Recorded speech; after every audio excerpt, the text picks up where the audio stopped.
And the Oscar goes to Brendan Fraser. The Whale. I feel so happy for Brendan Fraser finally getting the happiness he deserves. After nearly a decade of absence from movies, Brendan has finally come back after getting his life wrecked by a harpy and making a ton of bad movie choices. In the late 90s and early 2000s, Brendan was an up-and-coming star. He was a lead role in a bunch of big movies: George of the Jungle, Bedazzled, Looney Tunes Back in Action, and without a doubt his biggest role, The Mummy. The Mummy really put Brendan on the map, as it was a huge box office hit. It spawned an animated series and 2 sequels where the stakes were even higher. Brendan had to deal with even bigger challenges in these movies, including fighting this boss from a PS2 game.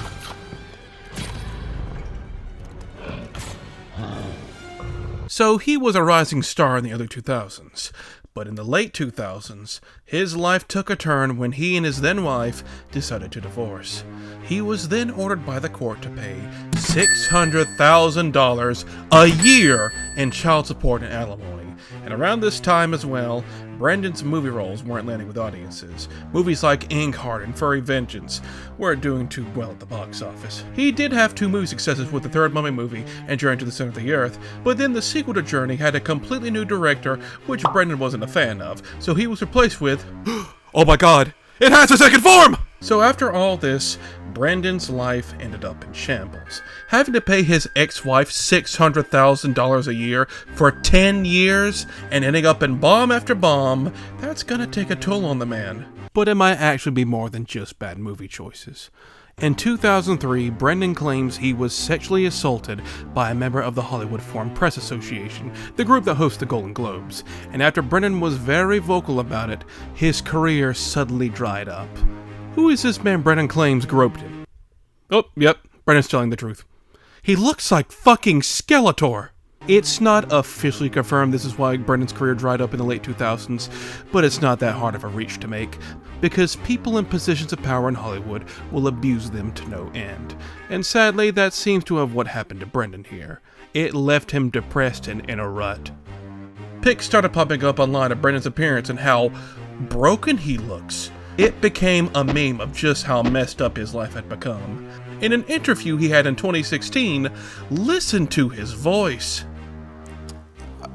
Truthfully, I've been so fortunate to have had a broad range of different films, whether they were independent back when they really were. I don't know what they're independent of anymore lately, but he sounds like he's on the verge of tears the entire time.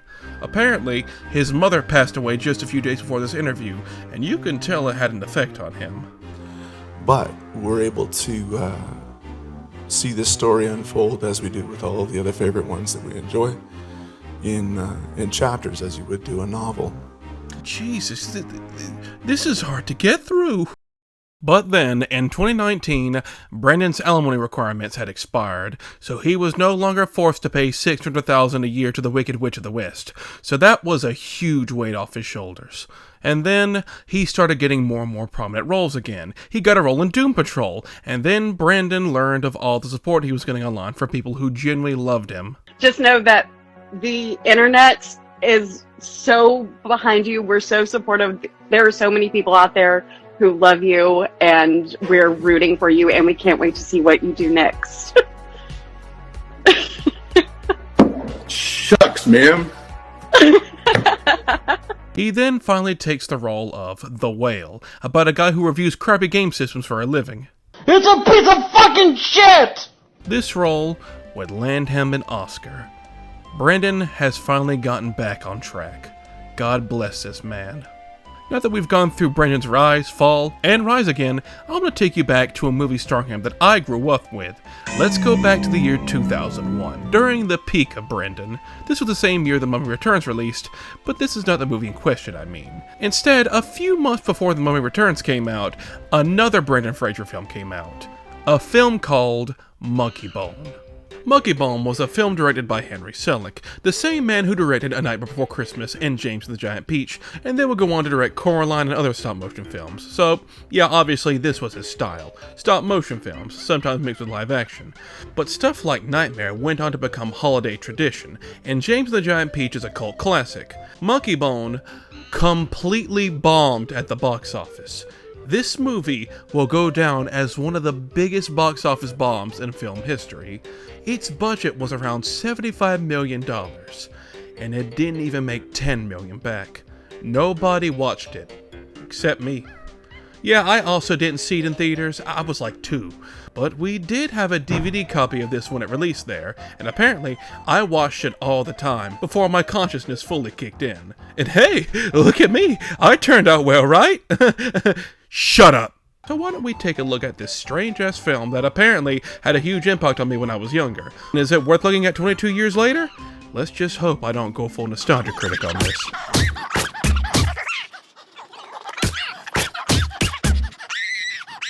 The movie is about a cartoonist named Stu Miley who's hit it big with his creation, Monkeybone. He got a cartoon series picked up and merchandising deals from all over the place.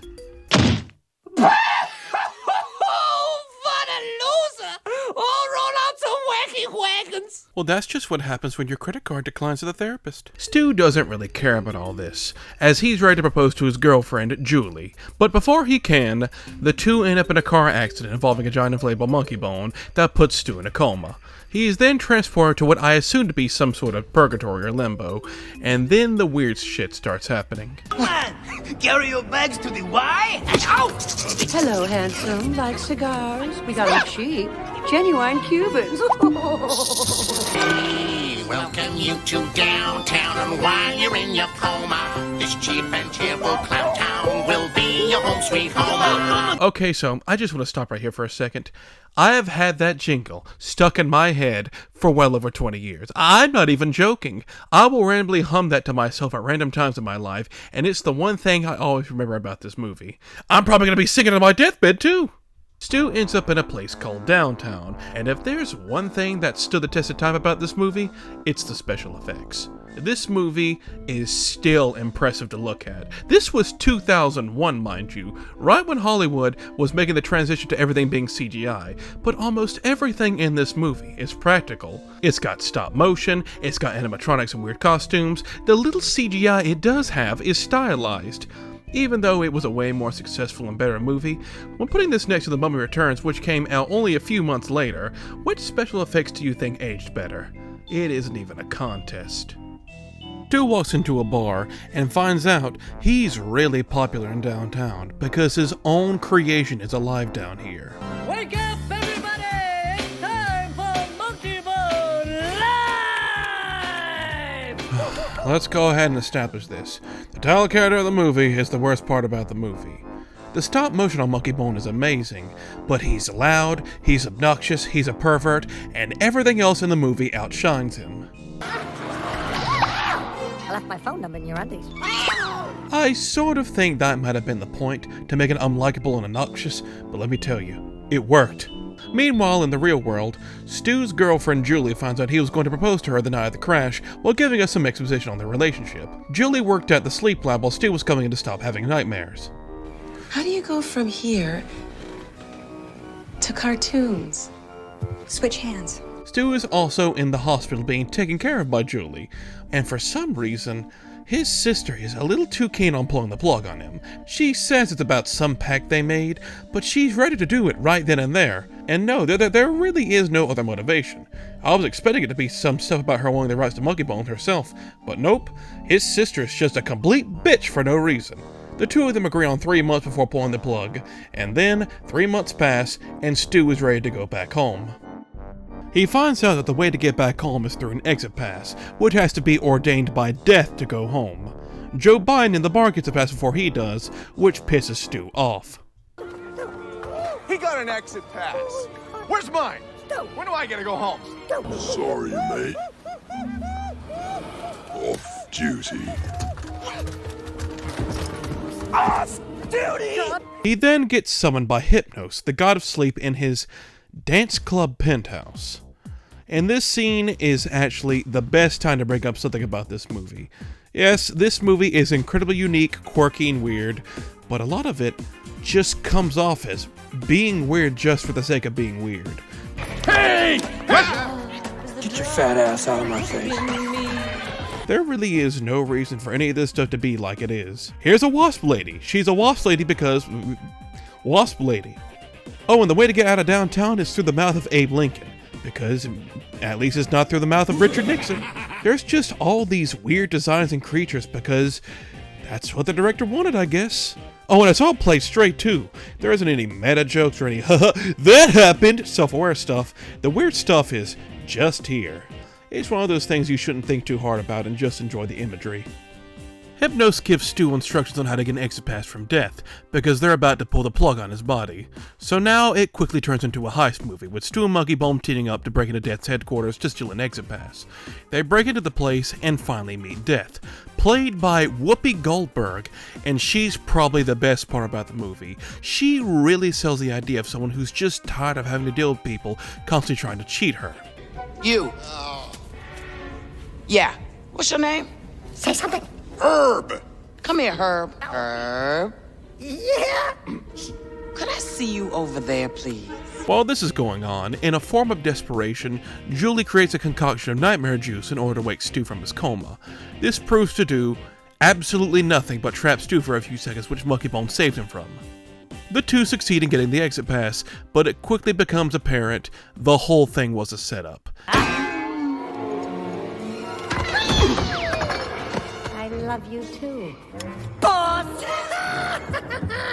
Monkeybone steals the exit pass, and the entirety of downtown was in on it.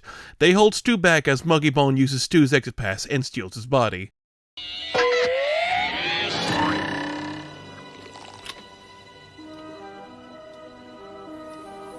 And now we get to see Brendan pretend to be a horny monkey for the next half of the movie. And let me tell you, he somehow pulls it off.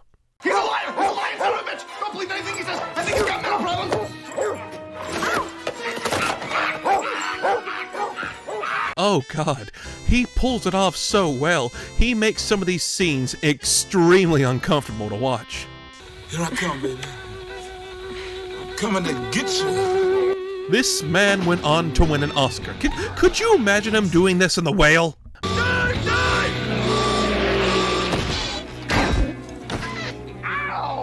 The real Stu ends up locked up with the other prisoners who tried getting an exit pass in the past, including Jack the Ripper, Lizzie Borden, Attila the Hun, and Stephen King. So you got famous killers and Stephen King. What's the joke here? How about that nightlight I asked for? King, you pussy. Bite me, ho. Also, apparently, that's not actually Stephen King. That's a lookalike. The real Stephen King was supposed to cameo, but he never showed up to film it. Go figure. Hypnos shows up and reveals what's going on. They're using Stu's body and the nightmare juice Julie cocked up to create a whole bunch of nightmares. But this is sort of where the film's plot starts to fall apart. You see, Hypnos says they need nightmares to live, or else they die. But the thing is, there really is no need to rope Stu into this because, well, downtown seems pretty well off without him. There is no mention of a nightmare shortage for people having less nightmares in the movie anywhere.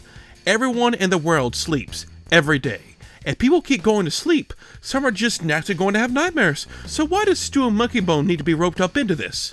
Another thing is, the film sets up nightmares as like entertainment. They have movie theaters to play them and some will gather around to watch one. So they need these things to keep living? Is this another jab at consumerism capitalism, like in the other part of the movie? And when you think harder about it, what do you mean they'll die if they don't get nightmares? This is limbo, isn't it? I thought this is where people went when they were in a coma or died. Death is Hypno's sister too, forgot that little tidbit of info by the way. So what happens to him when he dies? This is the biggest issue of the movie.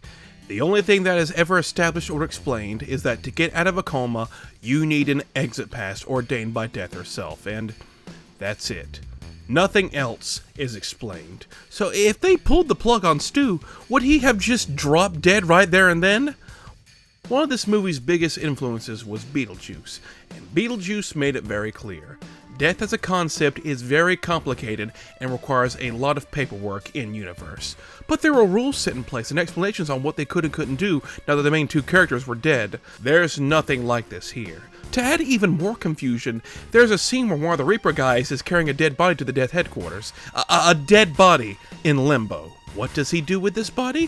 What do they do with any bodies? Never explained or shown. The concept of heaven and hell are also never mentioned or introduced. What death does with the dead is not known. And when we're at it with the criticisms, the humor of this film can be really hit or miss. Sometimes a joke will land, but there are a lot of awkward scenes in this film, and I can't really say if they're funny. I already showed you that. But earlier in the film, during that cartoon, there's a scene where Stu gets turned on by his teacher's arm flaps.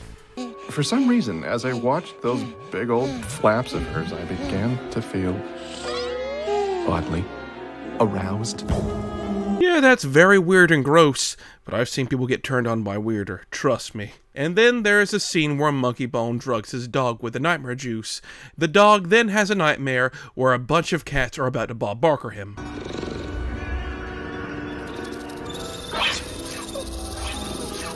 Jesus Christ, this scene probably costed a couple $1,000 to make, and it was absolutely not worth it! Moving back onto the plot, Julie takes notice to Stu's personality change, thinking it was the nightmare juice that did it.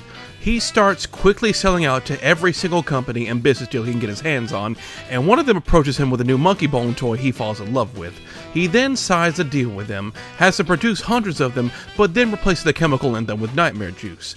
Meanwhile, in downtown, the waitress from the bar comes and admits her love for Stu and decides to help him out. She swipes keys from Hypnos and allows him to escape. Go! Just go! Well, thank you, Kitty. I'll never forget you. And I mean that, I'll really never forget you. Don't worry, Stu. I can fix her. Monkeybone sets up a banquet and prepares to propose to Julie. Meanwhile, the real Stu gets captured by Death, who he pours his heart out to. I want to tell her that I love her. Gosh, he loves her.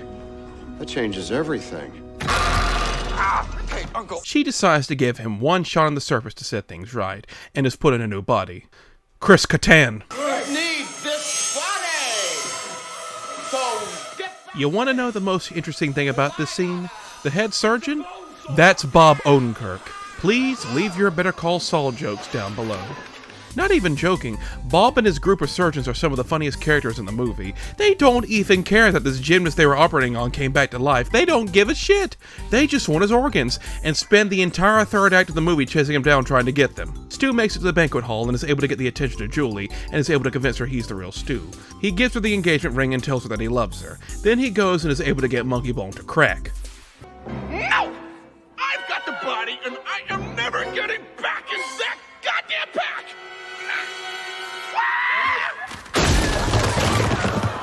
You know, this is like the only role I can think of where Brandon plays a villain, and he nails it. He really did earn that Oscar. They chase after Monkeybone before eventually him and Stu get into a tussle while roped to a giant Monkeybone balloon, with the two fighting, attacking each other with gardening tools, and Stu throwing organs at him while Bob Odenkirk chases after them on the ground, trying to pick them up. Just listen to me trying to explain this shit. Eventually, a cop shoots them down. Nice placement. And this ends up with the two of them dying and getting sent back to downtown, where Death shows up in a giant transformer to catch them both, and then she puts Monkeybone back in Stu's mind, and decides to send him home after all. He gets sent back to the real world, he and Julie get together and live happily ever after, while another cartoon plays. But wait a minute. What the hell happened to Hypnos? You know, the actual villain of the movie? It looks like he got away with it. All those people got the Monkeybone dolls and gave him and Downtown a bunch of new nightmares. Except, not really. It turns out, they cut the original ending out for the cartoon, where Hypnos gets his comeuppance. Yeah, so nice to see you. I can explain! No! No! No, please give me another chance! Oh, no!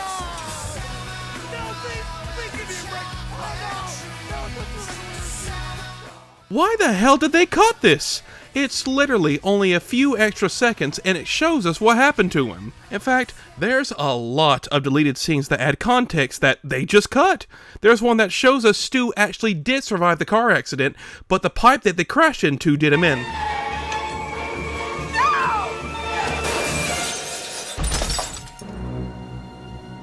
All these deleted scenes tell me there were probably a lot of production issues going on behind the scenes, and maybe the director didn't really get to tell the full story of what he wanted to tell, so we got a hodgepodge mess of a film that at least tries to tell us something. It may have been a complete bomb at the box office, but we're lucky this movie even exists at all, because a movie like this would never be made today. It's got problems, a lot of problems, but the fact this got big stars in a production that it did is a testament to how experimentation was king back in the day. You would never see anything like this today with the budget it had. Even though the movie is extremely flawed, I still find it a guilty pleasure. It did everything but bore me, and honestly, that's enough for me. I suggest finding a way to watch this in one way or another. You may not find it funny, but you'll probably at least be intrigued by its existence. And finally, Brendan himself has finally got back on his feet. Will there ever be a Monkeybone 2? Hell no, but I still look forward to whatever he stars in next, because this man didn't deserve the slump he got into. We went a full decade without many good Brendan Fraser flicks, and I hope he gets the opportunity to make up for that. God bless Brendan, like and subscribe, and good night, folks. Here's to the year of Brendan. We welcome you to downtown while you're in your coma. This cheap and cheerful clown town will be your home sweet home.